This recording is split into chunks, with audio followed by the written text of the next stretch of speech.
Hello అండి, welcome to Priya రుచులండి. నేను మీ ప్రియాని.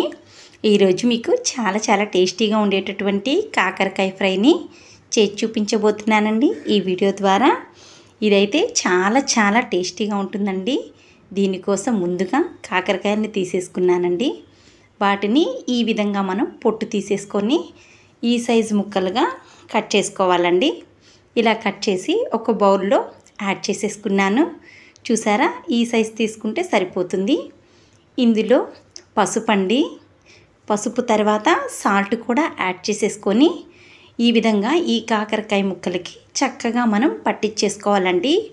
ఇలా పట్టించి కొద్దిసేపు పక్కన పెట్టానండి. తరువాత వాటర్ పోసి అందులోని ఆ ముక్కల్లోని వాటర్ పోసి పక్కన పెట్టుకున్నాను. ఇప్పుడు స్టవ్ ఆన్ చేసేసి కడాయిలో ఆయిల్ తీసేసుకొని చూసారా, ఇలా కడిగినటువంటి కాకరకాయ ముక్కల్ని ఇందులో యాడ్ చేసేసుకోవాలండి. ఇలా యాడ్ చేసుకున్న తర్వాత ఈ విధంగా వీటిని కలుపుతూ మనం చక్కగా వేయించుకోవాలండి. చూసారా, మనం ఇందులో పసుపు సాల్ట్ వేయడం వల్ల ఇందులో చేదు అనేది తగ్గుతుందని గుర్తుంచుకోండి. చూడండి, ఆయిల్ అయితే ఎక్కువే పడుతుందండి.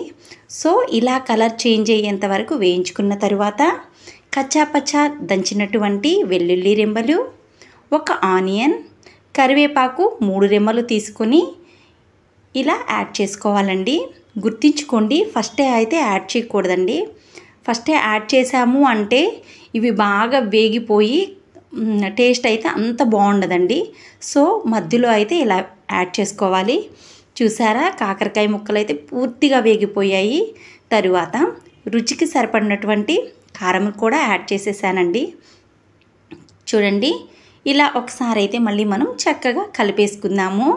కాకరకాయ ఫ్రై అంటే ఎవరికి ఇష్టం ఉన్నదండి, అందరి ఫేవరెట్ కదా. సో ఇదైతే పప్పులోకి కానీ రసంలోకి కానీ చాలా బాగుంటుంది కదండి. సో తప్పకుండా ఒకసారి అయితే మీరు ట్రై చేయండి. నాకైతే ఇప్పుడు కాకరకాయ ఫ్రై రెడీ అయిపోయింది. సాల్ట్ అయితే కొద్దిగా తగ్గిందండి. సో అది కూడా యాడ్ చేసేసాను. ఫస్ట్ మనం సాల్ట్ పసుపు యాడ్ చేసినప్పుడు ఆ సాల్ట్ అనేది కాకరకాయ ముక్కలకి పట్టుతుందండి. సో అది గుర్తుంచుకొని సాల్ట్ అనేది యాడ్ చేసేసుకున్నానండి.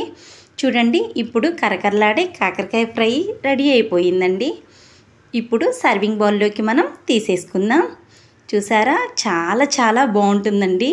ట్రస్ట్ మీ, అస్సలు చేదైతే అస్సలు ఉండదు. చిన్నపిల్లలు కూడా చక్కగా తినేస్తారు.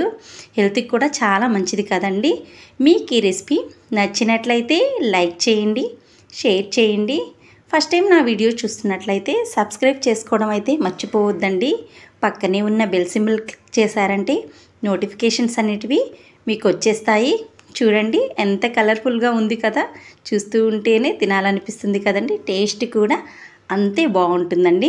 మరో సరికొత్త రెసిపీతో మళ్ళీ మీ ముందుకు వచ్చేస్తానండి. బాయ్.